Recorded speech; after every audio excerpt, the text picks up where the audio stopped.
Glória a Deus, glória a Deus. Meus irmãos, a paz do Senhor Jesus. Por favor, queiram assentar. Quero outra vez manifestar a minha gratidão, o meu louvor a Deus, pela feliz oportunidade de retornar à nossa querida igreja aqui em Bagé. Louvar a Deus pela vida de todos os irmãos e por esta manhã linda, quando esse povo de Deus abençoado e amado se reúne para nós exaltarmos e outra vez bendizermos o nome do Senhor Jesus. Queridos, eu devo fazer 2 trabalhos.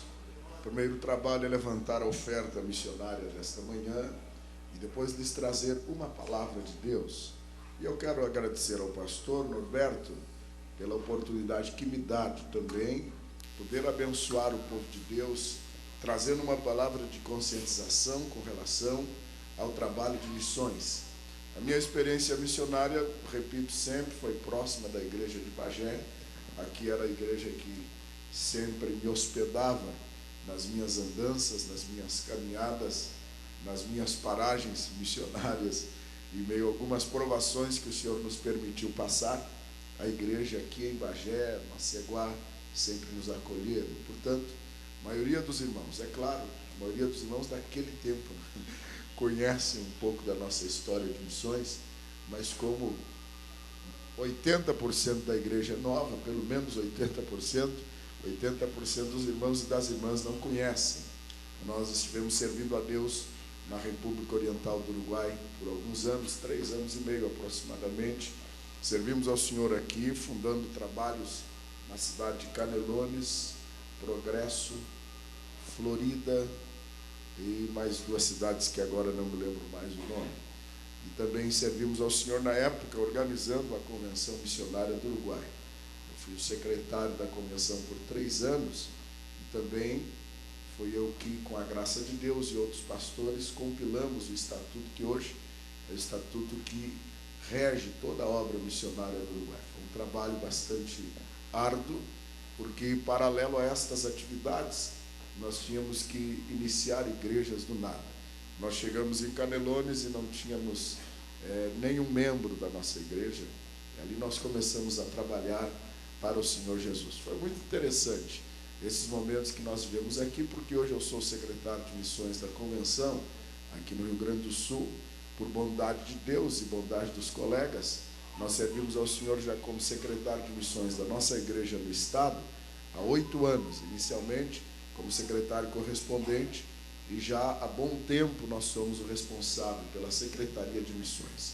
E Deus me preparou para fazer o que faço hoje aqui no Uruguai, aqui na igreja em Bagé, não é? Como Deus tem os seus caminhos, tem os seus propósitos, tem a sua maneira de trabalhar.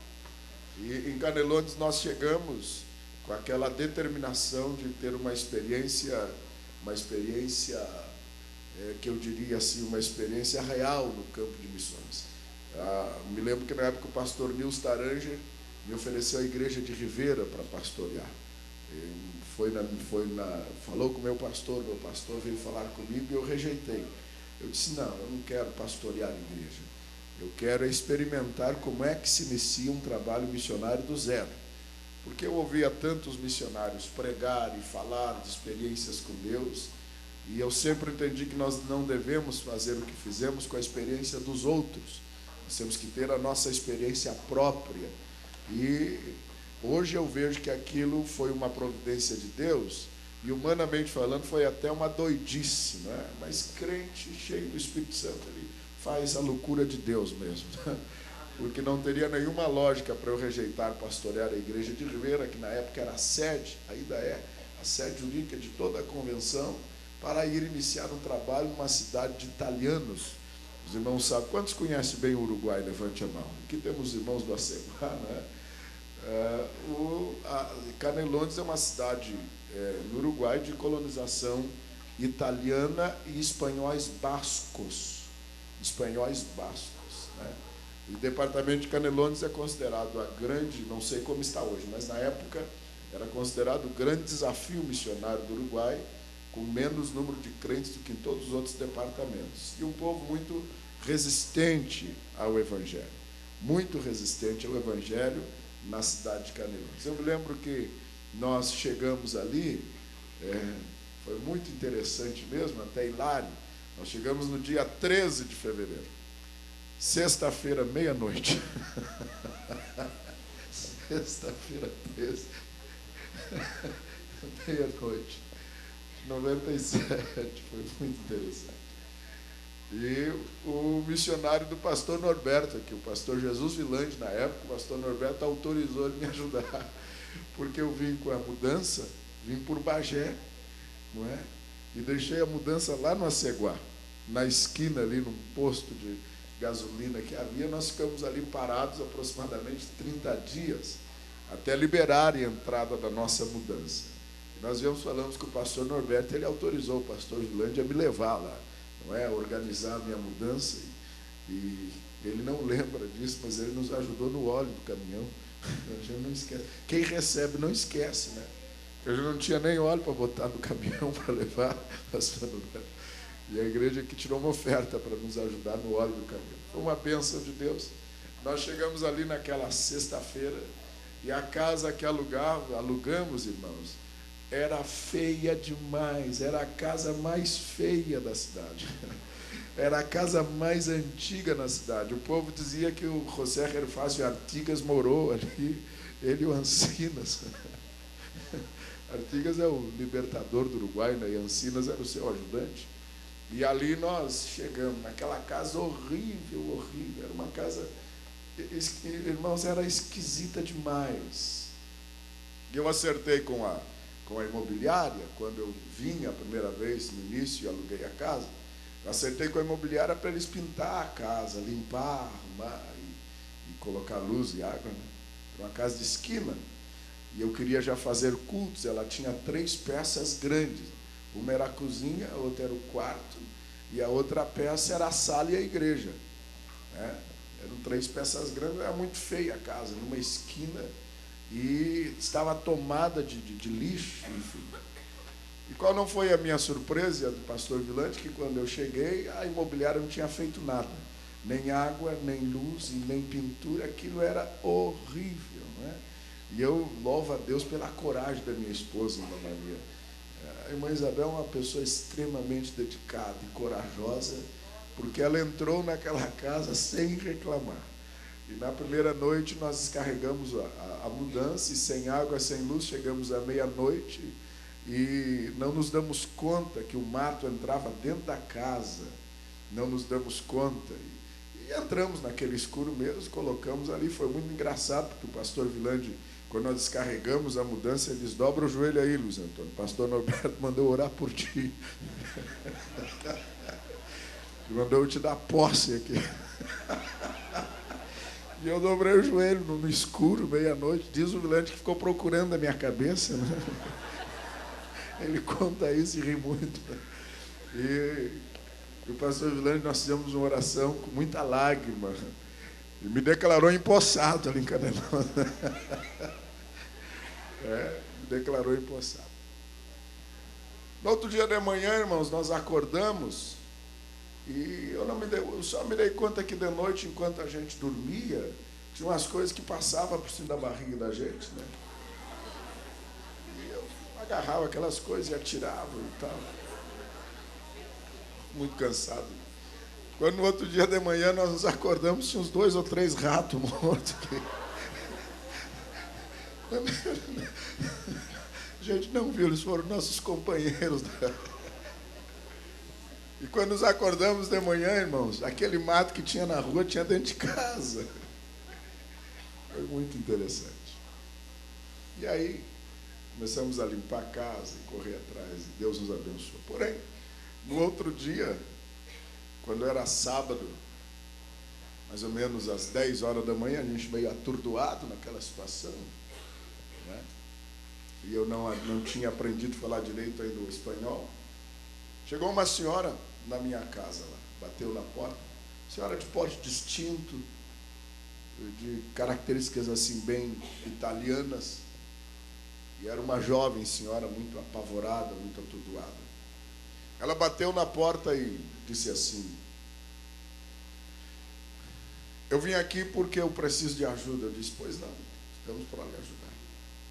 É que eu soube que ontem, me avisaram na cidade que ontem estaria chegando do Brasil o mais poderoso macumbeiro que já passou pelo Uruguai. Vocês imaginem, negrão, brasileiro, chega sexta-feira, 13 de fevereiro, à meia-noite. Vocês imaginem, hoje a gente fala e ri, mas os irmãos imaginem a situação. A gente passa por essas coisas, depois a gente vê que é Deus que dá graça para nós. Já tinham anunciado na cidade que eu estava chegando para alugar aquela casa, mas me anunciaram na cidade não como pastor, como macumbeiro. Eu não entendi nada, ouvi a senhora e disse, olha, eu tenho a solução do seu problema, mas macumbeiro eu não sou. Eu sou pregador do Evangelho. Quando eu disse isso, ela bateu a porta e foi embora. E depois, pastor Norberto, é que eu fui entender, aquela casa, ninguém ocupava ela.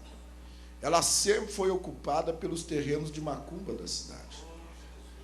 Sempre. Quem alugava aquela casa eram as pessoas dadas a essas práticas satânicas. Sempre. Nunca nenhuma família havia alugado aquela casa. Ela era tipo uma espécie de uma maldição naquela cidade. Quando eu cheguei e fui morar na casa, deu um impacto em toda a cidade. Mas passaram-se alguns dias e eu observei que umas coisas estranhas estavam acontecendo lá dentro de casa. Entre elas, automaticamente, assim, sem nós nos darmos conta, a noite foi trocada pelo dia. E existia uma terrível opressão dentro de casa. Era uma força esquisita, algo que nunca acontecia entre nós na família, estava acontecendo. E um dia, passado alguns dias com aquela aflição, com aquela opressão, com aquela situação tão difícil, ocorreu uma circunstância determinada em nossa casa, onde estávamos morando, e eu entendi que o que nós estávamos enfrentando era uma batalha espiritual contra um potentado satânico muito forte. O principado que dominava aquela cidade, dominava a partir daquela casa. E nós entramos no quartel-general dele. E eu disse à minha esposa, olha, você cuide das demais coisas que eu vou dedicar alguns dias de oração e jejum ao Senhor. E entramos numa batalha de jejum e oração que foi muito dura, foi muito árdua, foram alguns dias de muito sofrimento. Eu me lembro que no segundo e no terceiro dia daquela batalha de jejum e oração, o meu corpo parece que tinha sido amassado por uma máquina, alguma coisa tinha passado por cima de mim. E no terceiro dia, eu estava orando, jejuando, já sem forças, e me atirei no chão, e era como se não conseguisse levantar e clamando ao Senhor. Quando foram exatamente 4 horas da tarde, era um dia ensolarado como hoje, eu estava orando ao Senhor, e me rolando no chão, dizendo, Senhor, tem misericórdia de mim, tem misericórdia de mim, Senhor. Aquele príncipe satânico entrou dentro de casa. Eram 4 horas da tarde, irmãos. Eu estava acordado, orando. Ele entrou dentro de casa. Era uma personalidade demoníaca, muito esquisita. E Deus mostrou ele de olhos abertos. Ele era muito alto. Eu imagino assim que ele tinha aproximadamente em torno de 3